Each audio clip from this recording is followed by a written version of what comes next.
Hello everyone, welcome to self तैयारी के इस यूट्यूब चैनल में आपका स्वागत है। इस वीडियो में मैं अनुपात एवं समानुपात के कुछ और क्वेश्चन करना सिखाऊंगा। हमने पिछले वीडियो लेक्चर में हमने अनुपात से संबंधित कुछ क्वेश्चन को देखा था। आज उसी का थोड़ा सा अलग लेवल का, थोड़ा सा एडवांस लेवल के क्वेश्चन को देखेंगे। देखिए, जब भी इस टाइप का क्वेश्चन आएगा 2a बराबर 3b बराबर 4c और हमको a b c का अनुपात निकालना होगा, तब कैसे करेंगे? कुछ नहीं करना है, इसमें केवल एलसीएम ले लेना है। एलसीएम किसका लोगे? जैसे यहाँ पे 2 है, यहाँ पे 3 है, यहाँ पे 4 है, तो इन सब का एलसीएम लोगे। 2, 3 और 4 का एलसीएम लोगे तो इसका एलसीएम आ जाएगा 12। एलसीएम 12 आ गया। अब इस 12 को हमको क्या करना है कि इसमें किसका गुणा करें कि 12 बन जाए। ये 2 में किसका गुणा करें कि 12 बन जाए? तो 2 में 6 का गुणा करोगे तो 12 बन जाएगा, तो आ जाएगा यहाँ पे 6। 3 में किसका गुणा करोगे तो 12 आ जाएगा, 4 का। और 4 में किसका गुणा करोगे कि 12 आ जाएगा, तो 3 का गुणा करोगे तो 12 आ जाएगा। तो इस प्रकार जो a का मान होगा वो 6 आएगा, b का मान होगा 4 होगा, c का जो मान आएगा वो 3 आएगा। तो ए बी सी का जो अनुपात आएगा वो 6, 4, 3 आएगा, और यही हमको निकालना था। ठीक है, एक इस तरीके से निकालना होगा। प्रीवियस ईयर अभी आने वाले क्वेश्चनों में हम प्रीवियस ईयर के क्वेश्चन करेंगे, उसमें ये बहुत क्वेश्चन पूछा जाता है। ठीक है, अब अगला क्वेश्चन देखते हैं। जब ए बी सी का अनुपात दिया हो, अनुपात किस में दिया हो? बटे में दिया हो। जैसे ए का अनुपात दिया है 1/2, बी का अनुपात दिया है 1/3 और सी का अनुपात दिया है 1/4। अब इसका अनुपात दिया है, तब कैसे करेंगे? तब भी कोई दिक्कत नहीं है। इसका क्या करेंगे, जब भी बटे में दिया होगा तो सबसे पहले क्या करेंगे, इसका एलसीएम लेंगे। अब किसका एलसीएम लेंगे? 2, 3, 4, नीचे वाले का एलसीएम लेंगे। तो 2, 3, 4 का हमने निकाला था 12 था, तो इसका एलसीएम आ जाएगा 12। अब 12 का क्या करेंगे, जब भी बटे में देगा तो इसके हमको भाग करना है। ये जो 1 है ना, यहाँ पे 12 का मल्टीप्लाई कर देना, मतलब 12 का भाग करना है 2 में। तो इसको भाग करोगे कितना आ जाएगा? 2 छिक्का 12। अब 3 का भाग करो, 12 में 3 का भाग करोगे तो यहाँ आ जाएगा 3 चौको 12। अब 4 में भाग करोगे 12 का तो आ जाएगा 4 तिहाई 12। तो इस तरीके से जो ए का अनुपात आएगा वो 6 आएगा, बी का अनुपात आएगा वो 4 आएगा, और सी का जो अनुपात आएगा वो 3 आएगा। तो जब भी इस तरीके से बटे में दिया रहेगा तो हमको कुछ इस तरीके से निकालना होगा। ठीक है, तो ये ध्यान रखे रहना। अब अगला टाइप देखते हैं। जब इस टाइप का क्वेश्चन आएगा, जैसे a गुणे 1/10 और b गुणे 1/20 और हमको a अनुपात b निकालना होगा, तब कैसे करेंगे? तो इसमें भी कुछ नहीं करना। देखो, इसका 2 तरीके बताता हूँ। ठीक है, इसके 2 तरीके बताता हूँ। सबसे पहला तरीका है कि a बटे, यहाँ पे a है, यहाँ पे भी b है, तो ये इसका b आ जाएगा इधर पे। ठीक है, हमने क्या कर दिया, अल्फ़ाबेट्स को अलग अलग कर दिया, तो a इधर आ गया और बराबर के b इधर आएगा, क्योंकि मल्टीप्लाई में तो ये नीचे चला गया।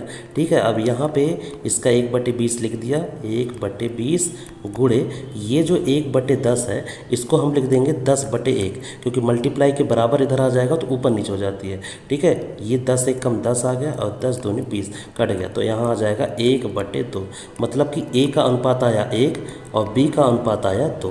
ठीक है, a का मान आया 1, b का जो मान आया वो 2 आया। ठीक है, एक ये तरीका है। एक दूसरा तरीका ये है कि इसमें क्या करेंगे, जब भी चीज़ें मल्टीप्लाई में दिया हो, किस में दिया हो? मल्टीप्लाई में, मतलब गुणे का में दिया हो। जैसे a गुणे 1/10 दिया हुआ है। ठीक है, या फिर ऐसा दिया हो, गुणे ना दिया हो, a 1/10 इस तरीके से दिया हो, तो सबसे पहले क्या करेंगे, सबसे पहले जो भी मान दिया हुआ है ना उसको क्या करेंगे, पलट देंगे।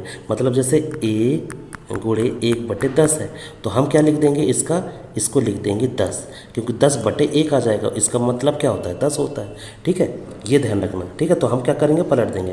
देखो, मैं फिर से बताता हूँ। देखो, सबसे पहले क्या करेंगे कि ये जो a इंटू 1/10 है, इसकी संख्या को क्या कर देंगे, पलट देंगे, और उसका मान आ जाएगा। जैसे a अनुपात b का मान है, तो a का मान हो जाएगा 10/1, मतलब क्या हो जाएगा, मतलब 10 ही कहलाता है, मतलब 10। और b का इसका पलट देंगे 1/20 को, तो यहाँ आ जाएगा 20/1, मतलब क्या हो जाएगा, 20। तो a का जो अनुपात आया वो 10 और b का अनुपात आया वो 20 आया। अब 10 एक कम 10 और 10 दूनी 20 कट जाएगा, तो a का मान आ जाएगा 1 और b का मान आ जाएगा 2। इस तरीके से निकालते हैं। देखिए, एक और एग्जाम्पल समझते हैं कि जैसे यदि a into 1/2, b into 1/3, c into 1/4 दिया हो। अब इसमें a b c का मान निकालना हो, तो क्या करेंगे, इसमें a बी और सी का मान निकालना है। तो हम क्या करेंगे, इनकी संख्याओं को, इनके डिजिट को बदल देंगे। तो यहाँ पलट देंगे तो 2/1 आ जाएगा, इधर पे आ जाएगा 3/1, यहाँ पे आ जाएगा 4/1। तो मतलब कि क्या, ए का मान आ गया 2 और बी का मान आ गया 3 और सी का मान क्या आ गया, 4 आ गया। ठीक है, तो ये ध्यान रखे रहना, जब भी हमको इस टाइप के रहेंगे तो हमको ए बी सी निकालना होगा अनुपात में, तो इस तरीके से करेंगे। हम आगे प्रीवियस ईयर के क्वेश्चन लगाएंगे तब इसमें इनके यूजेस होंगे, इनके उपयोग होंगे।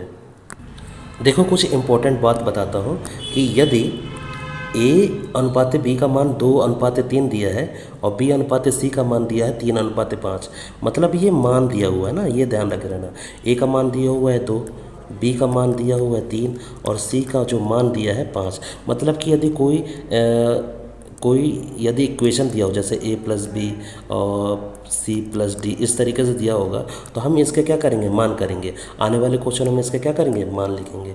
ठीक है, तो ये ध्यान रख रहना, जब a अनुपात b का मान दिया है 2:3, मतलब a का मान 2 दिया है और b का मान जो दिया हुआ 3 दिया हुआ है। ठीक है, इसी तरीके से और देखते हैं कि यदि बटे में दिया हुआ है कि a/2 और b/3 c/5 दिया है, तो ये भी क्या दिया हुआ है, ये इनके मान दिए हैं कि a का मान दिया है 2, b का मान दिया है 3 और c का मान दिया है 5। ठीक है, ये ध्यान रखे रहना।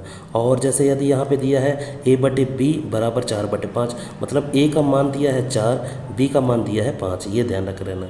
और इस तरीके से यदि दिया होगा तो a c e, जैसे a/b c/d e/a f बराबर 3/1 दिया है, मतलब जो a c और e का मान दिया है वो 3 दिया हुआ है और जो नीचे वाले हैं b d f उनका मान 1 दिया हुआ। तो ये ध्यान रख लेना, ये छोटी छोटी चीज़ें हैं। अभी आने वाले जो प्रीवियस ईयर के क्वेश्चन हम जब सॉल्व करेंगे तब इनका यूजेस होगा। ठीक है, इनके उपयोग होंगे। पिछली कक्षा में मैंने जो लास्ट क्वेश्चन था वो 7वां क्वेश्चन का, उसको मैंने सॉल्व नहीं किया था, केवल मैंने बता दिया था कि किस टाइप से करना है, तो मैं इसको सॉल्व कर देता हूँ। ठीक है, किसी किसी को दिक्कत होगा कि इसका सोल्यूशन क्या है, इसका आंसर क्या है। तो देखो, इसमें अनुपात दिए हुए हैं ए से लेकर ई तक, तो ए बी सी डी और ई तक के अनुपात दिए हुए हैं। अनुपात दिया हुआ है 1:2 और बी सी का दिया है 3:4, सी डी का दिया हुआ है 6:9 और डी ई का दिया है 12:16, ये 9 है। ठीक है, अब इसका मल्टीप्लाई करते हैं। ठीक है, अब देखो किसका किस में गुणा करना है ये हमको समझ में नहीं आ रहा है, तो हम क्या करेंगे, इसके लास्ट वाला डिजिट 2 है तो यहाँ पे भी 2, यहाँ पे भी 2, यहाँ पे भी 2। इसका लास्ट डिजिट 4 है तो यहाँ पे भी 4, यहाँ पे भी 4। इसका लास्ट डिजिट 9 है तो यहाँ पे 9। इसके फर्स्ट वाला डिजिट 3 है तो यहाँ 3। इसका 6 है तो यहाँ 6, इधर 6। 12 है तो यहाँ पे 12, इधर पे 12, इधर पे 12। ठीक है, अब क्या करेंगे, इन सब का गुणा कर देंगे, इन सब का गुणा कर देंगे ऊपर नीचे। ठीक है, तो जैसे यहाँ पे डायरेक्ट यदि गुणा करते हैं 3 × 6 × 12। ठीक है, अब मैं देखो इसको आप डायरेक्ट गुणा करके भी निकाल सकते हैं और डायरेक्ट मैं इसको अलग अलग करता हूँ जिससे हम काट सकें। देखो समझाने के लिए मैं कर रहा हूँ, आप डायरेक्ट गुणा कर सकते हैं। 1 × 3 × 6 × 12, ये ए का हो गया। बी का हो गया 2 × 3 × 6 × 12। सी का हो गया 2 × 4 × 6 × 12 और डी का हो जाएगा 2 × 4 × 9 × 12 और जो ई का होगा वो होगा 2 × 4 × 9 × 16। अब देखो, अब काट देते हैं, जो संख्या कटेगी उसको काट देंगे। जैसे यहाँ पे 3 लिखा हो तो 3 कट गया, यहाँ पे 3 लिखा हो तो ये कट गया, यहाँ पे 3 नहीं लिखा लेकिन 3 दूनी 6 होता है, यहाँ पे 3 से 3 त्रिकाई 9 होता है, इधर पे 3 त्रिकाई 9 होता है, ये 3 3 से कट गया।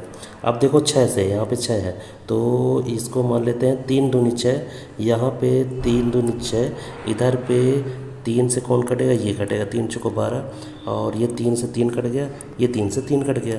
अब देखो 2 से कट जाएंगे, ये 2 से कट गया, ये 2 से कट गया और ये वाला 2 से कट गया, ये 2 से कट गया, ये 2 से कट गया। ठीक है, अब देखो यहाँ पे क्या कट जाएगा, अब इससे 2 से देखो या फिर 4 से कर देते हैं डायरेक्ट। 4 तिहाई 12 और इधर आ जाएगा 4 तिहाई 12, इधर आ जाएगा ये 4 से 4, ये वाला 4 से ये 4 कट गया और ये 4 से 4 कट गया और लास्ट वाले में 4 से 4 कट गया। ठीक है, अब देखते हैं कौन कौन सा बचा। इधर बचा 3, तो मतलब कि ए का अनुपात आ गया 3 और यहाँ पे आया 3 दूनी 6, तो मतलब कि बी का अनुपात आ गया 6। यहाँ पे आ गया है 4 दूनी 8, तो जो सी का अनुपात आ गया वो 8 आ गया है। यहाँ पे आ गया है, यहाँ पे क्या बचा है, इधर पे 12 बचा है, ओनली 12 बचा है, तो डी का जो अनुपात आ गया है 12। यहाँ पे क्या बचा है, ओनली 16, तो यहाँ पे 16 आ गया है। तो इसका जो आंसर होगा वो 3 अनुपात 6 अनुपात 8 अनुपात 12 अनुपात 16 हो जाएगा, और यही हमारा क्या होगा, आंसर होगा। ठीक है, ठीक है। वीडियो थोड़ा सा लंबा हो गया है। अब अगले वाले जो जितने भी क्वेश्चन होंगे वो सब प्रीवियस ईयर के क्वेश्चन होंगे, और जब से ऑनलाइन हुआ है 2016 या 15 से ऑनलाइन एग्ज़ाम हुए हैं, तब से लेकर अभी तक के जो लेटेस्ट एग्ज़ाम हुए होंगे 2021 के, उसके चाहे वो CGL के हों, MTS के हों या फिर CHSL के हों, उसके प्रीवियस ईयर के क्वेश्चन को सॉल्व करना सीखेंगे, और उसी चैप्टर वाइज सीखेंगे। जैसे रेशियो के यदि मैंने पढ़ाना स्टार्ट किया है तो रेशियो के होंगे पूरे टाइप के, फिर उसी तरीके से जैसे परसेंटेज का टॉपिक स्टार्ट होगा तो परसेंटेज के पूरे प्रीवियस ईयर के क्वेश्चन को सॉल्व करेंगे। इसी तरीके से प्रॉफिट लॉस, परसेंटेज, है ना, और भी SI CI इस टाइप के क्वेश्चन को हमको सॉल्व करेंगे। ठीक है, ध्यान रखना CGL का जो एग्ज़ाम है वो 11 तारीख से है, 11 अप्रैल से, और जो CHSL का जो एग्ज़ाम है वो 24 मई से स्टार्ट है। ठीक है, तो कोशिश यही रहेगी कि CHSL का जो एग्ज़ाम है उसके पहले पहले हमारा मैथ और रीजनिंग का पोर्शन पूरा ख़त्म हो जाए। ठीक है, तो मिलते हैं फिर अगले लेक्चर में। तब तक के लिए अपना ध्यान रखिए, टेक केयर। और वीडियो यदि अच्छा लगे तो लाइक करिए, और कोई सुझाव हो इसमें कुछ मैं इसमें कुछ सुधार कर सकूं तो आप कमेंट बॉक्स पर ज़रूर बताएं। Thank you.